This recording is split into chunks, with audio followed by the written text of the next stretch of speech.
Bonjour à vous. Nous sommes tous indispensables. Combien de fois on a pu entendre « personne n'est indispensable ». Dans notre société, on véhicule beaucoup ça. Dans les entreprises, par exemple, il y a du turnover parce que voilà, on véhicule ça aussi. Personne n'est indispensable. Si, nous sommes tous indispensables quand on est à notre place.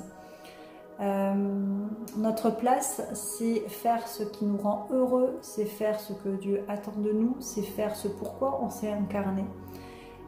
En fait, dans notre travail dit alimentaire qui ne nourrit pas, on est avec cette peur en fait de perdre son travail.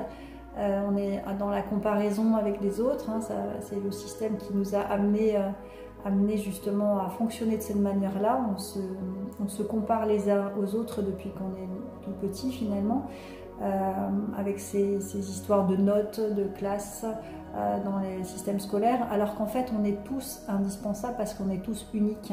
Si on s'est incarné à ce moment d'existence, c'est parce qu'on a notre légitimité, c'est parce qu'on a à guérir des choses et ensuite à offrir ce que l'on a à guérir. Donc c'est pas en lien avec notre faire dans notre travail, forcément, surtout si c'est un travail dit alimentaire. Quand je dis alimentaire, ça n'est pas péjoratif, simplement c'est pas forcément un travail aligné à notre âme. Et quand on est aligné à son âme, en fait, on est tous uniques, on est indispensables parce qu'on a œuvré pour guérir certaines choses et pour amener cette guérison à l'humanité. Grâce à notre résilience, en fait, grâce à ce qu'on a réussi à guérir, à pardonner, à transmettre d'amour en fait sur cette partie de nous qui a souffert, et bien en fait ça peut servir à tous, ça peut être inspirant pour tous. Et c'est vraiment comme ça qu'il faut considérer notre vie, c'est de se dire on est incarné là, surtout à ce moment de l'existence.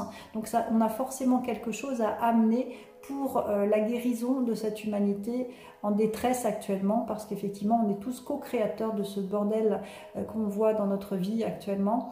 On est là pour guérir ça. Donc l'utilisation du mantra Ho'oponopono, pardon, désolé, je t'aime, merci, pour ce que je vois dans ma réalité qui m'attriste, et je vais transmuter ça. Pardon, désolé, je t'aime, merci, c'est très puissant. Tout ce que je vais guérir en fait va permettre d'apaiser mon cœur et ma vibration qui va émaner, ma couleur en fait, mon unicité. Nous sommes tous uniques.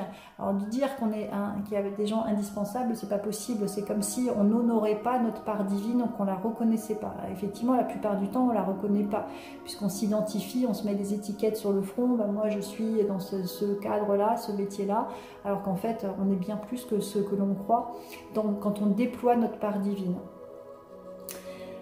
Donc on est tous indispensables quand on se met à sa place dans notre ronde humaine, dans la ronde humaine. On a tous chacun une place, on est tous un maillon de la chaîne humaine. S'il y a un maillon qui est défaillant, c'est toute la chaîne qui en pâtit. Donc oui, on est indispensable dans la chaîne humaine aujourd'hui. On s'est incarné en ce moment. Si on est sur Terre, c'est qu'on a notre légitimité, c'est qu'on est là, venu œuvrer pour pouvoir apporter notre essence, pour pouvoir apporter notre part divine, pour pouvoir apporter notre guérison, pour pouvoir apporter notre unicité, quoi.